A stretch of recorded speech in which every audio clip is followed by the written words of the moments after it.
Baba sa ano? Bababa tayo sa simbahan. Mga school. Oo.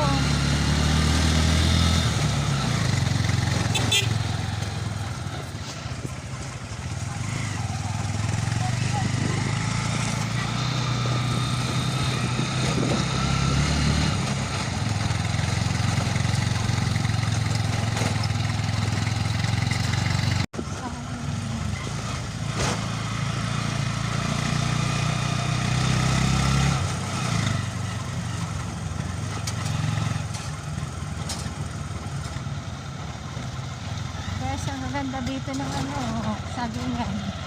Napunta kami, ako ninyo sapatos doon na ano. Uy, aso! Dito pa. Ako namin yung bigay niya ano, sapatos dito kami sa sa kapatid. Pag may time, bibisita na rin kami kay tita. Doon sa kapatid ng tatay ko, makaisa na lang siya kay. Ang daming tulpa niyan. Ang gaganda. Ang kapatid. Ay, dali.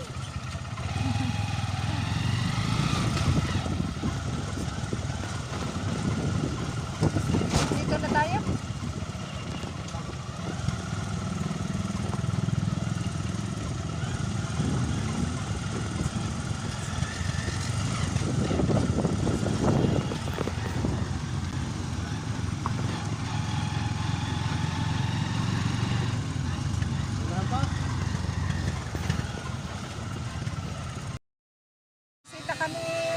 Dating yung kapatid kong panganay na babae. So, nabisita kami kay inay. Ngayon lang, nakalimutan lang na bumili ng ano, ng pandila. Ayun nga pong bulaklak. Lagay ko lang sa inay ko ha. Nakitas na ako. Tatanong ko na rin.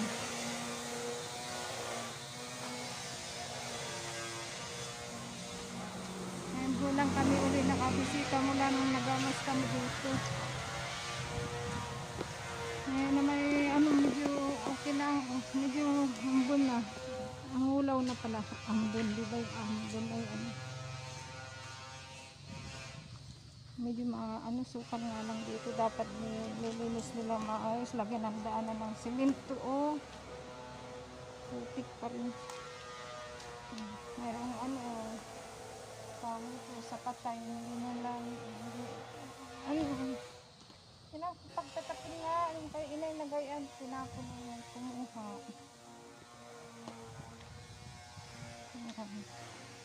So, ayun, nagamas pa pa, malinis pa pala guys. Kasi nilinis mo rin namin, nilinis ng isang buwan ito.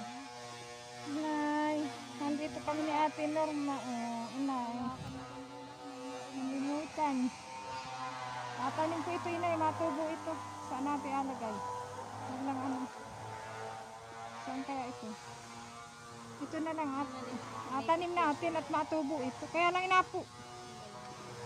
Ano nila ay. Sana naman manang ano. Ay, ako inay.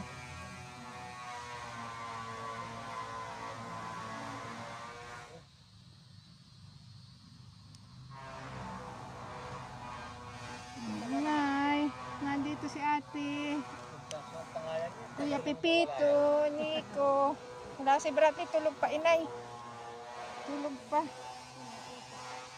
Hinibuang kumanding ito, nagpangit ay. Alagyan nga sana ng tiles, pwede pa yan? Tiles ang kailangan. Ay, hibo na nga. Aganda rin lang ito. Okay. Aganda rin. Pero ang plano ko kuya, adukalin si inay at alagay sa ilalim ng lupa para magandang tingnan.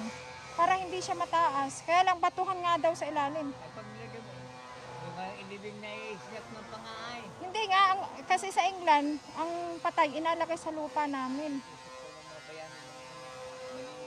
Ato kalin, baga yung bato, yung buto, ilalagay doon sa ilalim na. Oo, hindi, agawan sa ina ng... Pansyon na isilalim. Parang gusto ko tanawon ay. Oo nga, gusto ko Ilalim ang yun. pansyon. Ay, napabasa rin naman to. Hindi, siya, meron ding ano siya, yung simento rin siya, mayroon patong siya sa ibabaw. Ang ayaw ko nga lang kasi ganito, pantay ang gusto ko. Mhm. Para pag ano ay puntahan namin sana ay pag ano ko pag plano na pupunta kami agad pag baba ko ng pon ay ano andito na so ayun na okay na so bukas ano pangatlong chemotherapy ko na ito kaya lang maulan ngayon guys dito. Ayan.